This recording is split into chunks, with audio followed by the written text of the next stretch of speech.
Introduce the Deathzone, a harsh, desolate alien planet abandoned by the Galactic Council, where survival is nearly impossible.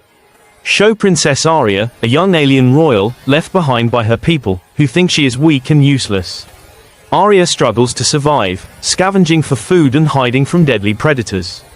Suspense builds as mysterious dangers lurk, strange storms, shadowy creatures, and unstable terrain. Aria attempts to send a signal for help but realizes her ship is destroyed. She starts losing hope, feeling betrayed by her own people. Introduce a mysterious human explorer, Kai, who arrives on the planet for research. Kai notices Aria struggling and decides to secretly help her, sensing something special about her.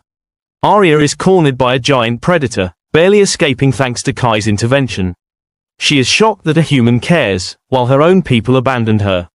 Suspense. As night falls, the planet becomes even more dangerous.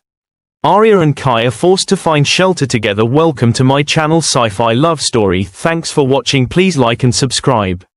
The Deathzone was a place where few dared to go. A barren, hostile planet abandoned long ago by the Galactic Council. It was covered in jagged rocks, poisonous mists, and violent storms that could tear a person apart in minutes.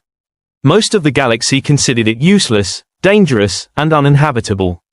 But for Princess Aria, it had become a prison. Aria had been left there by her own people. The council believed she was weak, fragile, and worthless. She was just 16, small for her age, with soft green eyes and a gentle voice.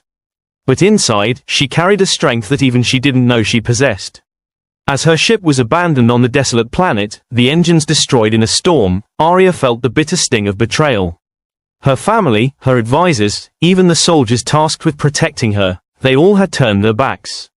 The first days were the hardest. Aria scavenged what little she could find, scraps of metal, edible plants that were strange and bitter, and water that tasted like metal. At night, she huddled in the hollow of a rock, listening to the cries of unseen predators. The cold wind cut through her clothes, and the ground beneath her shivered as if the planet itself was alive. She tried to call for help, sending out signals from the broken communicator she had salvaged. But the device emitted only static. She was alone, completely. On the fifth day, Aria wandered further than she had dared before. A cliff loomed ahead, jagged and treacherous. She stepped carefully, looking for a path down. Suddenly, the ground shook violently. A massive shadow passed over her. Her heart jumped. A creature, enormous and terrifying, with spiked limbs and glowing eyes, appeared from the mist. Its roar shook the very air. Aria froze. Her instinct screamed to run, but her legs refused to move. She was trapped. The predator edged closer, sniffing her with alien senses she could not understand. Then, out of nowhere, a human voice shouted, "Hey, over here." Aria's head whipped around. A figure emerged from the mist, a man wearing a rugged suit and a helmet, holding a strange weapon that emitted a bright, blue beam. The creature roared, recoiling from the light, giving Aria just enough time to scramble backward. The human dashed toward her, extending a hand. "Come on, quick." Aria hesitated. Humans were rare in her galaxy, and she had never seen one this close. But instinct took over. She grabbed his hand, and they ran together. The predator lunged once more but stopped short, as if afraid of the human's strange device. Breathless, Aria looked at him. "Who are you?" she asked, her voice trembling. "My name is Kai," he said, lowering the weapon. "I didn't think I'd find anyone alive here. You're not like the others I've seen abandoned here." Aria shook her head. I'm just useless. That's what everyone said." Kai's eyes narrowed. "No, you're not useless. You're different. I can see it." For the first time since she had been left behind, someone believed in her. A tiny spark of hope ignited. They found shelter in a narrow cave as the sun began to set. The temperature dropped sharply, and the winds howled outside like vengeful spirits. Inside, Kai unpacked some rations from his pack. "Eat this. You'll need energy," he said, handing her a strange, glowing fruit. Aria hesitated but ate it. It was sweet and warm, giving her strength she hadn't felt in days. Kai studied her carefully. "You're hiding something," he said quietly. "There's a mark on your arm. It's unusual. I think you're more than what the council made you out to be." Aria looked at him, confused. "What do you mean?" "I don't know yet," Kai admitted. "But I've seen symbols like that before, on the royal families of other systems. You might be a princess." The word echoed in her mind. Princess. She laughed bitterly. Ha, a princess left to die in the death zone.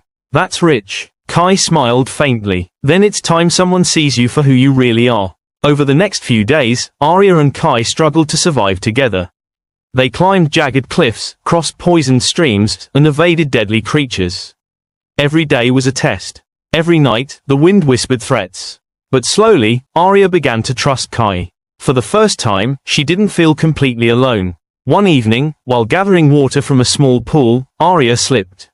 The ground beneath her crumbled, sending her tumbling into a hidden crevice. She landed hard, pain shooting through her arm and leg. Panic gripped her. The crevice was narrow, dark, and deep. She could hear the predator from before circling above, its growls resonating through the rock. Kai, she screamed. His voice came from above. Hold on, I'm coming. Using a rope from his pack, Kai lowered himself into the crevice. He grabbed her hand just as the predator lunged toward her. With a strong pull, he lifted her up, just out of reach. Aria's chest heaved. She looked at Kai, gratitude and disbelief mixing in her eyes. Why are you helping me? Everyone else, they left me. Kai shook his head. Because you're not worthless, and someone has to see it. Someone has to fight for you. As they climbed out of the crevice, the wind picked up. Storm clouds gathered overhead, dark and menacing. The ground trembled beneath them.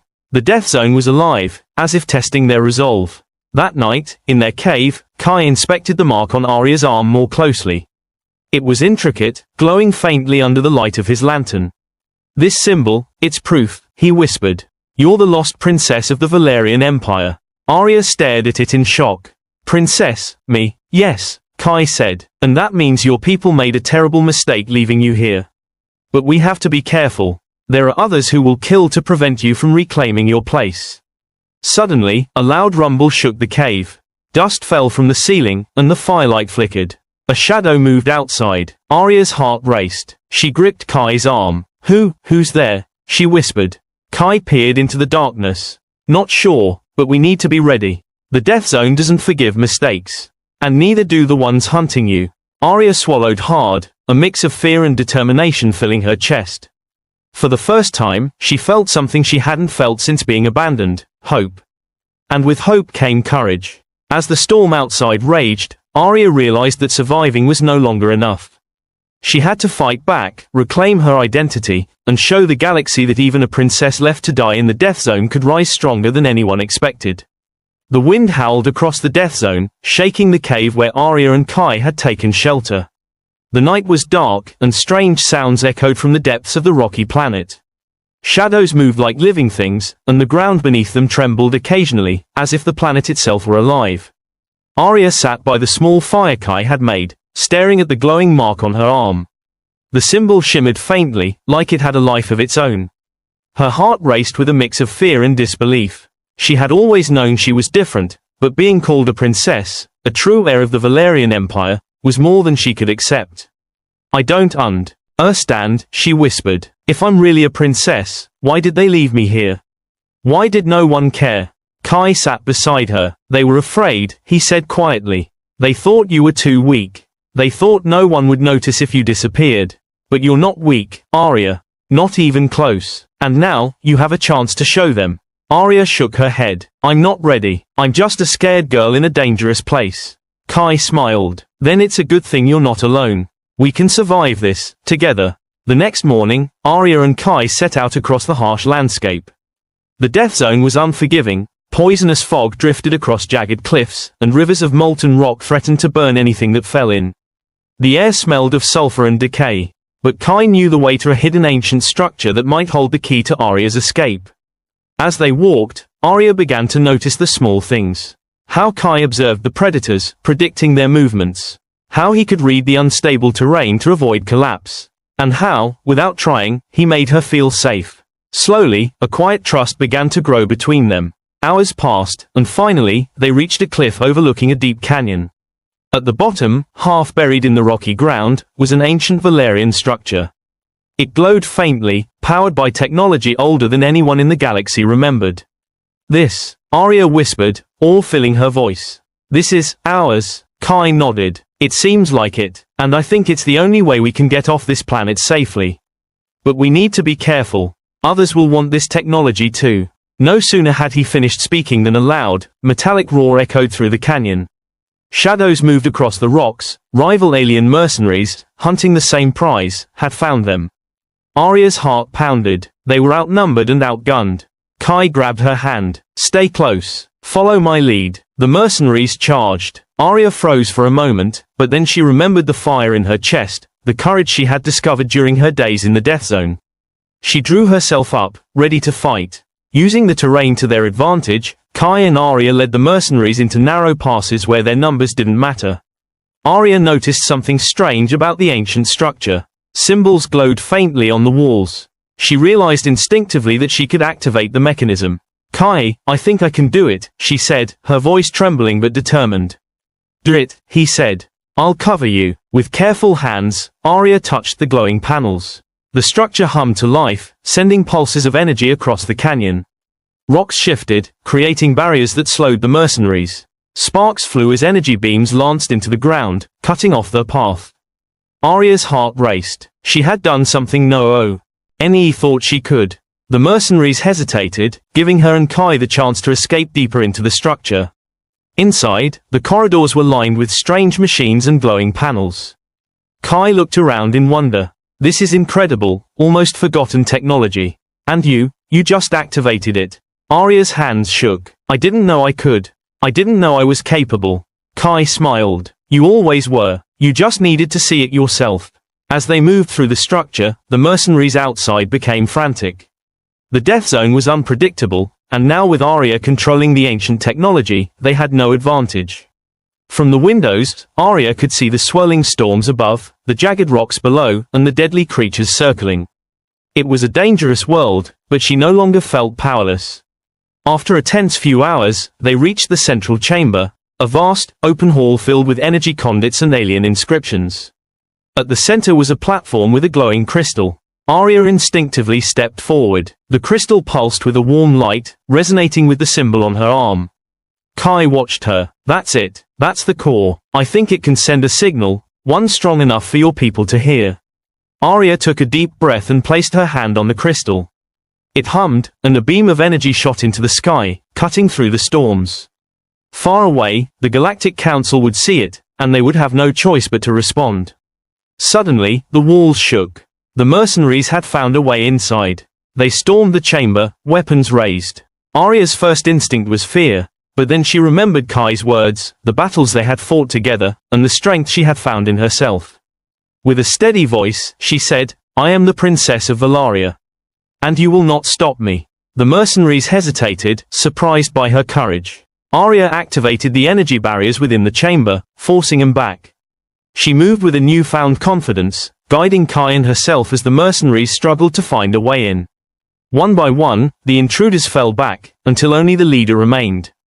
He sneered, You're just a child. This power isn't yours. Aria stepped forward. It is now. With that, she pressed her hand fully against the crystal. A wave of energy shot through the chamber, knocking the leader to the ground. The remaining mercenaries fled in terror, realizing they were no match for the power of the death zone, and the princess who had been underestimated. Kai breathed heavily, looking at Aria with admiration. You did it, you really did it. Aria's chest heaved, a mixture of exhaustion and triumph washing over her. She looked at the glowing symbol on her arm, realizing it wasn't just a mark of royalty, it was a mark of her strength, her courage, and her destiny. As the signal reached the stars, ships from the Galactic Council appeared in orbit. They descended cautiously, scanning the planet and recognizing the lost princess. For the first time, Aria felt a mix of relief and satisfaction. She had survived the death zone, fought her enemies, and discovered the strength that had always been inside her.